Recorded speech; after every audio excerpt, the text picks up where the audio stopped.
तुम अपनी माँ से बात करती हो तो कुछ गलत नहीं है, पर हद से ज्यादा ऐसा मत करो। तुम्हें जीवन भर संभालने वाले कौन है बताओ, तुम्हारी माँ या तुम्हारे पति? मालती को डिवोर्स देकर दूसरी शादी कर लेना ही बेहतर होगा। मेरे प्रियजनों, हो सकता है आज आप भी किसी पाप में गिरे हों, पाप के दास बनकर जीवन जी रहे हो। प्रभु के चरणों पर आ जाइए। प्रभु यीशु आपको पुकार रहे हैं। उनके चरणों में आकर बस आपको ये कहना है कि प्रभु मैं पापी हूँ, मेरे मन में आकर बस जाइए, ऐसा बोलिए, क्योंकि वो उसी की प्रतीक्षा कर रहे हैं आज।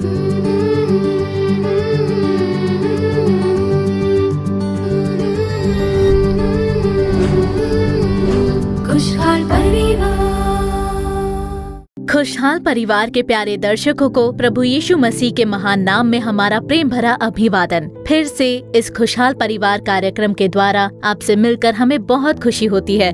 प्रभु की प्रतिज्ञा के अनुसार बेदारी की ओर हम यात्रा कर रहे हैं। अगर वो ही बेदारी हमारे देश में भी आना है तो निजी तौर पर एक व्यक्ति को जागृत होना पड़ेगा और दूसरा परिवारों में बेदारी होनी चाहिए और उसके बाद ही वो बेदारी हमारे देश में फैलनी चाहिए। परिवार में बेदारी होनी चाहिए। वैसे एक बड़े उद्देश्य के साथ इस खुशहाल परिवार कार्यक्रम को परमेश्वर बढ़िया रूप से चला रहे हैं। हर एक हफ्ते प्रसारण होने वाले इस कार्यक्रम के द्वारा परमेश्वर परिवारों में बड़े बड़े कार्य कर रहे हैं। अनेक परिवारों को आशीष भी दिया है उन्होंने। उसके लिए हम परमेश्वर की स्तुति करते हैं। आज के इस कार्यक्रम में भी परमेश्वर आपसे मुलाकात करके आपको आशीष देना चाहते हैं। आपकी जो कोई भी समस्या क्यों न हो, परमेश्वर उसे बदलने के लिए सामर्थ्यशाली है। तो आइए देखते हैं सबसे पहले ज्योति बहन कार्यक्रम। खुशहाल परिवार।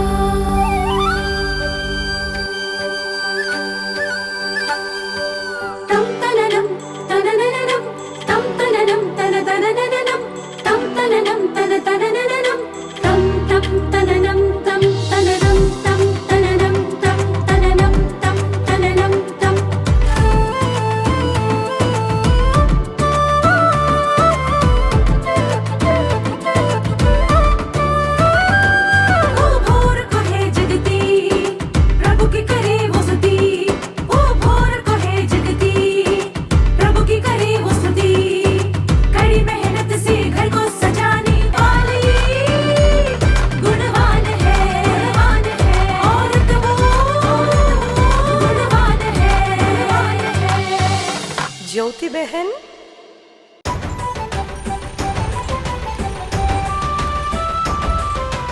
भाई साहब आप यहाँ कैसे? मैं तुम्हें ढूंढकर ही तुम्हारे घर गया था। मुझे ढूंढ कर गए थे? तुम्हारी बेटी ने कहा कि तुम यहाँ होटल आई हो।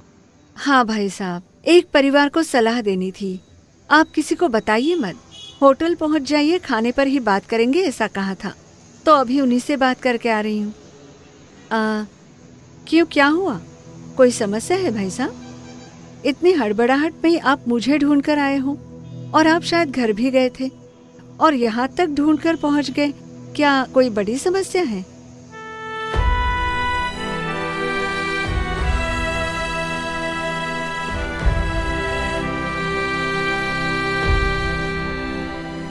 हाँ बेटी, फिर से एक बार मेरी बेटी और दामाद के बीच समस्या चल रही है।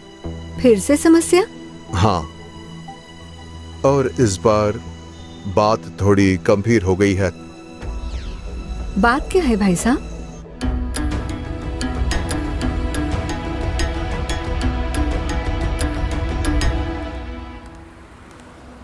मैंने तो अपनी पत्नी को बहुत समझाया, पर वो मेरी बात मानने को तैयार नहीं। दरअसल समस्या दोनों ही तरफ है भाई साहब। पहले तो मालती से बात करनी पड़ेगी। अब मालती कहाँ मिलेगी? वो हमारे घर पर ही है। गुस्से में वो अपना घर छोड़कर चली आई। मुझे तो समझ ही नहीं आ रहा है कि क्या करूं। चिंता मत कीजिए भाई साहब, सब ठीक हो जाएगा। इसके बारे में घर पर मालती से बात करना ठीक नहीं रहेगा। आप उसे कहीं बाहर ले आ सकते हो भाई साहब। बाहर ले आऊं? वो तो थोड़ा मुश्किल लगता है, और ऊपर से अगर तुम्हारा नाम लूंगा तो शायद वो मना कर देगी। मैं घर तो आ जाऊंगी, लेकिन घर पर वो दोनों ही रहेंगे ना? इस विषय में अलग अलग बात करना ही ज्यादा बेहतर होगा, इसीलिए मैं कह रही थी। ठीक है बेटी, मैं कोशिश करता हूँ। तुम भी इस विषय में प्रार्थना करना। जरूर भाई साहब, मैं ठीक प्रार्थना है। करूंगी। आप बिल्कुल चिंता मत कीजिए। ठीक है, मैं चलता हूँ। ठीक है।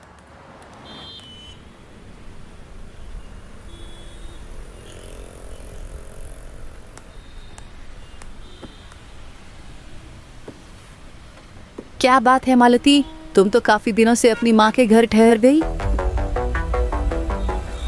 ऐसी कोई बात नहीं है। सच सच बताओ, कहीं तुम पेट से तो नहीं हो? वैसी भी कोई बात नहीं है। तो फिर अकेली क्यों आई हो? क्या पति से झगड़ा हुआ है? दरअसल तुम्हारे पति कहीं नजर नहीं आ रहे थे, तुम अकेली ही थी, इसीलिए पूछ लिया। मियाँ बीवी के बीच में झगड़ा हो जाए तो 2 या 3 दिन में सुलझ जाता है, नहीं तो हल होना बहुत मुश्किल हो जाता है। मालती, मालती,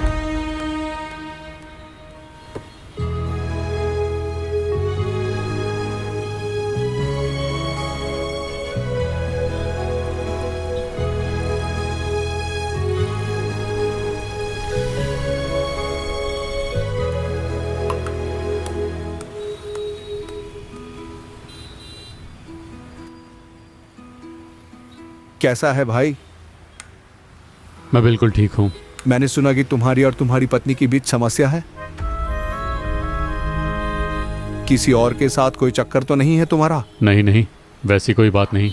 ये मैं नहीं कह रहा, गांव भर में यही बातें हैं। जितनी जल्दी हो सके अपनी पत्नी को बुला लाओ। ऐसे झगड़े तो होते ही रहते हैं, है ना? क्या कोई ऐसा घर है जहां समस्या नहीं है? अब इस समस्या को और बढ़ाओ मत। घर में अगर दरारें पड़ने लग गई तो घर जल्दी ही टूट जाता है। चाय ले लो, ठंडी हो रही है।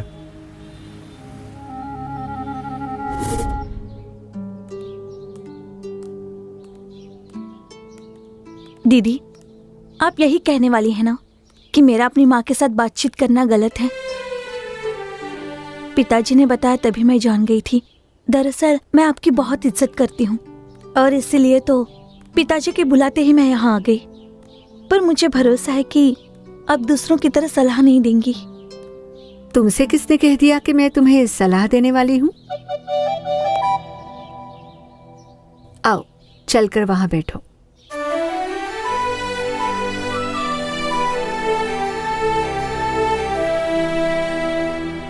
मैं तो बस तुमसे एक सच्ची कहानी बताने आई थी।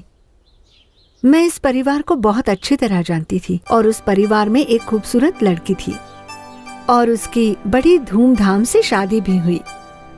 बहुत अच्छा दूल्हा मिला उसे और दोनों ही बड़े खुशी खुशी रहते थे। एक दिन उस लड़की की माँ ने उसे तोहफे में एक मोबाइल खरीद कर दिया और उससे कहा कि मैं तुम्हारे लिए रिचार्ज कर दूंगी, लेकिन तुम्हें रोज मुझसे बातें करनी होगी, ऐसा कहा। फिर वो घंटों बातें करने लग गई। उनकी शांति भरे जीवन में फिर समस्या आने लगी। पति पत्नी के बीच झगड़ा होने लग गया। बेवजह उस लड़की की माँ ने भी दखल देना शुरू कर दिया। तब उस लड़की के पति ने कहा कि समस्या तुम्हारी माँ से बात करने से ही हो रही है ना, तो तुम जाकर अपनी माँ के घर पर ही क्यों नहीं रह जाती? गुस्से में वो भी अपनी माँ के घर चली गई।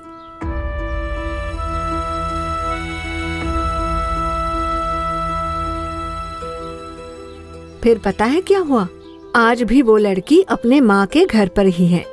और फिर दूल्हे ने दूसरी शादी कर ली और वो बहुत खुश है।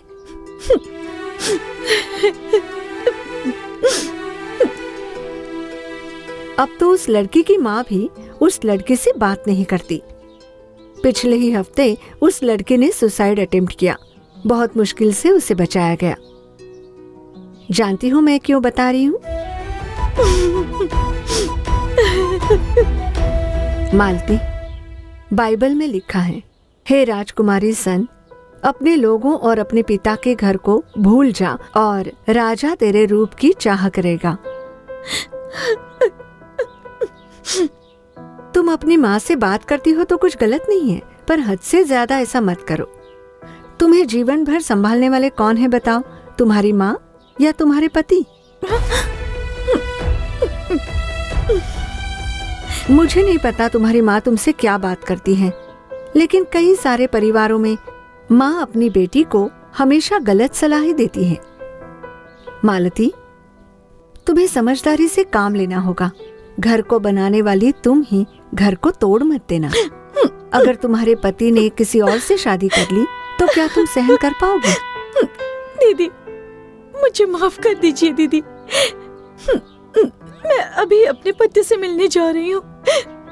रोना नहीं मालती, सब ठीक हो जाएगा। तुम्हारे पति तुम्हें समझ लेंगे। अच्छा, चलो चलते हैं, आओ।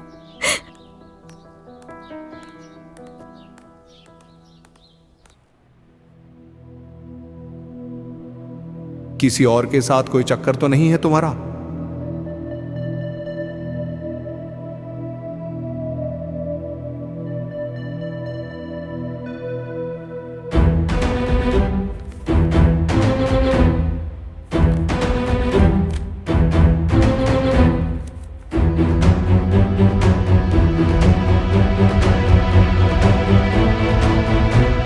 मालती को डिवोर्स देकर दूसरी शादी कर लेना ही बेहतर होगा। बस तभी जीवन में थोड़ी शांति मिलेगी।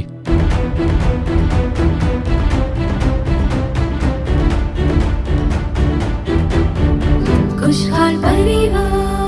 आपने ज्योति बहन कार्यक्रम देखा। हमारी आशा है कि ये कार्यक्रम निश्चय ही आपके लिए आशीष रहा होगा। आगे आपके परिवार के आशीष के लिए प्रार्थना करने के लिए, प्रभु का संदेश देने के लिए बहन तैयार है। तो प्रार्थना के साथ संदेश सुनिए और परमेश्वर का आशीष प्राप्त कीजिए।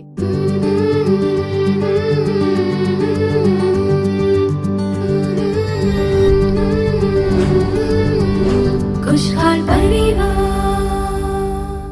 मेरे प्यारे प्रभु के लोगों, प्रभु यीशु मसीह के महान नाम में आप सभी को हमारा प्रेम भरा अभिवादन। हमारी आशा है कि ये कार्यक्रम आप सभी के लिए बहुत ही लाभदायक होता है। तो प्रियजनों, आज के इस दिन अपने पिता के घर को भूल जा, इस शीर्षक में परमेश्वर के वचन के आधार पर हम लोग ध्यान करके प्रार्थना करेंगे। अपने पिता के घर को भूल जा, इस वचन को हम बाइबल में भजन संहिता 45 के 10वें वचन में पढ़ सकते हैं। हे राजकुमारी, सुन और कान लगाकर ध्यान दे, अपने लोगों और अपने पिता के घर को भूल जा। ऐसा बाइबल के उस भाग में लिखा हुआ है। और जब हम उत्पत्ति अध्याय 12 उसके पहले 2 वचन को पढ़ते हैं, यहोवा ने अब्राम से कहा, अपने देश और अपने कुटुंबियों और अपने पिता के घर को छोड़कर उस देश में चला जा जो मैं तुझे दिखाऊंगा, और मैं तुझसे एक बड़ी जाति बनाऊंगा और तुझे आशीष दूंगा और तेरा नाम महान करूंगा और तू आशीष का मूल होगा। ऐसे परमेश्वर अब्राहम से कहते हैं। तो प्रियजनों, इन वचनों में लिखा है कि अपने पिता के घर को छोड़कर या फिर अपने पिता के घर को भूल जा, इस तरह की बातें की गई हैं। तो जब परमेश्वर एक मनुष्य को आशीष प्रदान करते हैं तो क्या पिता के घर को भूलना होगा? ऐसा एक सवाल आपके मन में उठ सकता है। क्या इन बातों को मानने के बाद ही परमेश्वर हमें आशीष देंगे? ऐसे प्रश्न उठ सकते हैं। लेकिन इस संसार में जब एक मनुष्य पैदा होता है, वो अपने पिता के घर में ही पैदा होता है और फिर आगे चलकर एक दूसरे के जीवन में प्रवेश करने की स्थिति उत्पन्न होती है। और वो कब? वो तब होता है जब उसका विवाह हो जाता है। उसी समय वो एक नए जीवन में प्रवेश करता है। तो प्रियजनों, परमेश्वर का वचन कहता है, सुनिए। उत्पत्ति अध्याय क्रमांक 2 वचन 24 में जो लिखा है वो मैं पढ़ती हूँ। इस कारण पुरुष अपने माता पिता को छोड़कर अपनी पत्नी से मिला रहेगा और वे एक ही तन बने रहेंगे। तो देखिए, यहाँ लिखा है कि एक पुरुष अपने पिता और माता को छोड़कर उस परिवार को छोड़ने की एक स्थिति उत्पन्न होती है। ठीक उसी तरह स्त्री भी अपने माता पिता को छोड़कर अपने पति के साथ मिलकर एक जीवन जीने के लिए समर्पण करते हुए, एक नए जीवन में प्रवेश करते हुए अपने जीवन की शुरुआत करते हैं। तो देखिए, उस पुरुष का एक अलग ही जीवन था और उस स्त्री का एक अलग जीवन था। भले ही दोनों की परवरिश अलग अलग स्थिति में हुई हो, जब वो एक परिवार के रूप में मिलते हैं, वहाँ पर अवश्य ही विचारों में मतभेद हो सकते हैं। अलग अलग परिस्थितियों में पले बड़े वो लोग एक नई संगति में बनकर एक नए जीवन में वो दोनों ही प्रवेश करते हैं और वो निश्चय में एक नई बात है। तो अगर वो पुराने जीवन को अपने पिता के घर की याद में ही अगर रहते हैं तो अपने इस नए जीवन में नई संगति को वो आगे नहीं बढ़ा पाएंगे। इसी प्रकार एक स्त्री एक परिवार में जाकर अपने पति के साथ अपना जीवन शुरू करती है और अपने इस नए अनुभव में, इस नए जीवन में एक बार उसके जीवन में कुछ ऐसा कार्य होता है। जब उसके पति काम पर जाते हैं, उसके बच्चे स्कूल चले जाते हैं, वो अपने परिवार को छोड़कर अलग हो जाती है और ऐसी स्थिति में उनके पति घर में आकर जब देखते हैं तो पाते हैं कि उनकी पत्नी नहीं है, वो कहीं चली गई है। फिर वो उसकी खोज में निकल पड़ते हैं, अपनी पत्नी को ढूंढते हैं, पर उनकी पत्नी का पता नहीं लगता। कई जगहों पर जाकर वो अपनी पत्नी की खोजबीन करते हैं, लेकिन उसका कोई फायदा नहीं होता। तो देखिए उस स्त्री ने क्या किया था। उसने किसी के साथ एक अनैतिक संबंध बना लिया। उसके साथ कई जगह घूमकर वो हमारे प्रार्थना कार्यालय में आई हुई थी और उसके लौटते ही हमने उसके पति को खबर दे दी। तब देखिए उसके पति ने कहा कि आप उसे वहीं पर रोक के रखिए, मैं आकर उसे ले जाऊंगा, ऐसा कहा और उसका पति वहाँ पर पहुँच गया। अब उस स्त्री से हम लोगों ने बात की कि तुम्हारे पति ने तुम्हारी अच्छे से देखभाल की है ना, तुम्हें एक अच्छा जीवन प्रदान किया है, प्रभु ने अच्छे बच्चे दिए हैं, तो अपने परिवार को छोड़कर तुम क्यों दूर चली गई? ऐसा हमने उस स्त्री से पूछा। तब वो बहुत रो रही थी। उसने कहा मैंने गलती कर दी, ये मेरी बहुत बड़ी भूल थी। ऐसा कहते हुए वो रोती ही जा रही थी। अब जब तुम्हारे पति आएंगे तो वो किस तरह तुम्हें अपनाएंगे? वो अपने घर में तुम्हें आने की अनुमति कैसे देंगे? वो तुम्हें किस तरह अपनाएंगे? क्या वो तुम्हें अपनाएंगे? ये तो कितना दुख भरा जीवन है। तो तुम्हें ऐसा करने की क्या जरूरत थी? ऐसा हमने पूछा तो वो लगातार रो रही थी। मेरे प्रियजनों, उसका पति अगले दिन वहाँ पहुँचा और अपनी पत्नी से बात करने से पहले ही हमने उस भाई साहब से बातें की। देखिए उससे गलती हो गई है, आप उस बेटी को माफ कर दीजिए, उसे अपना लीजिए। पास के ही कमरे में बैठकर वो स्त्री लगातार रो रही थी। अपने पति से दूर होने का दुख वो झेल नहीं पा रही थी। हमने कुछ देर उस भाई साहब से बात की और फिर हमने उस स्त्री को बुलाकर उसके पति से मिलाया। जैसे ही वो अपने पति से मिली, उसने अपने पति के दोनों पैरों को जोर से पकड़ लिया और बहुत जोर जोर से रोने लग गई।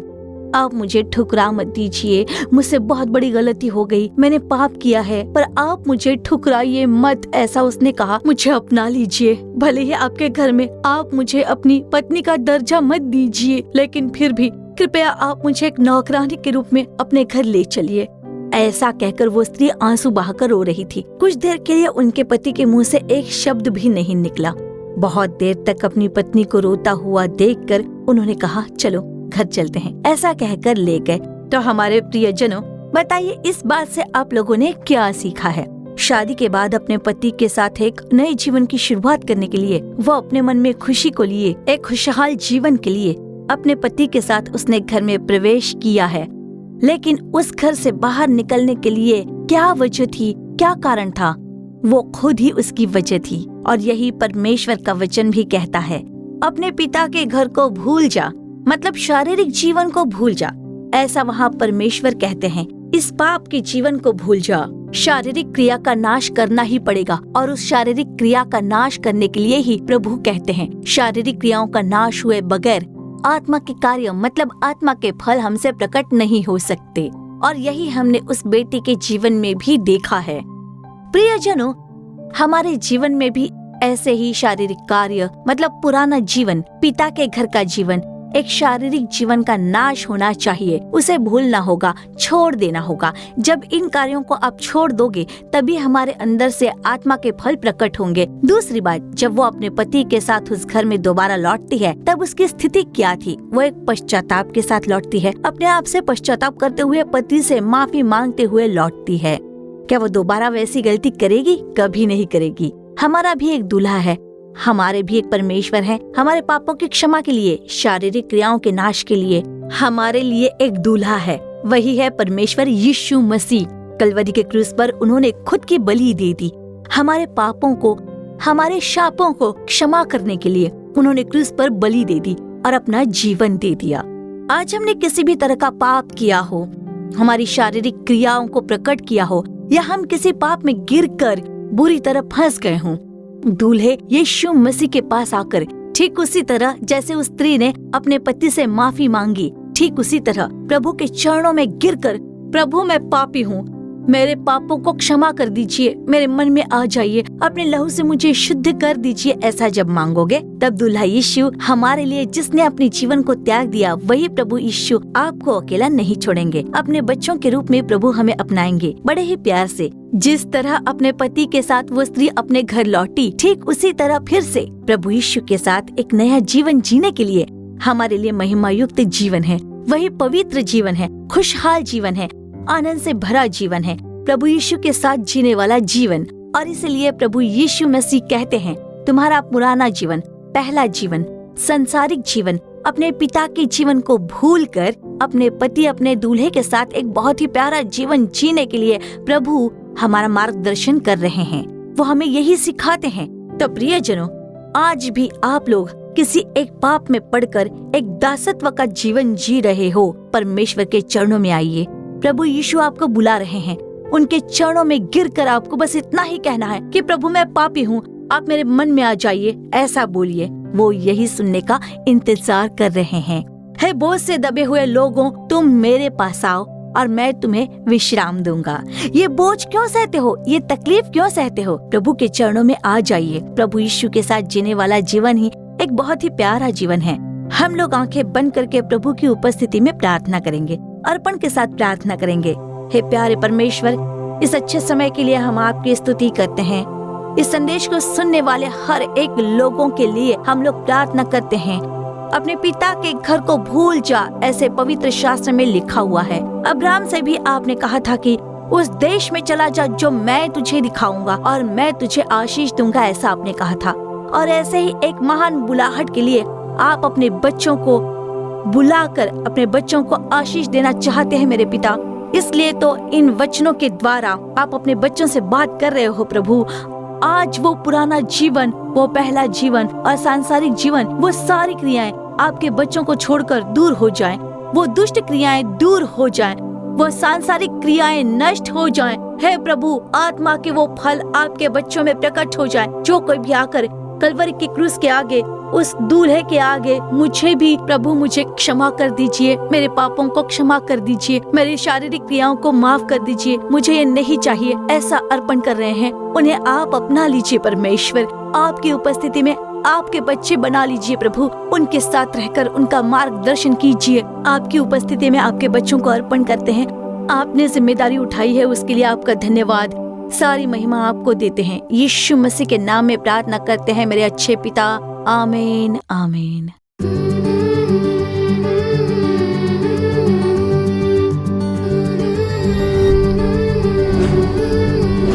खुशहाल परिवार।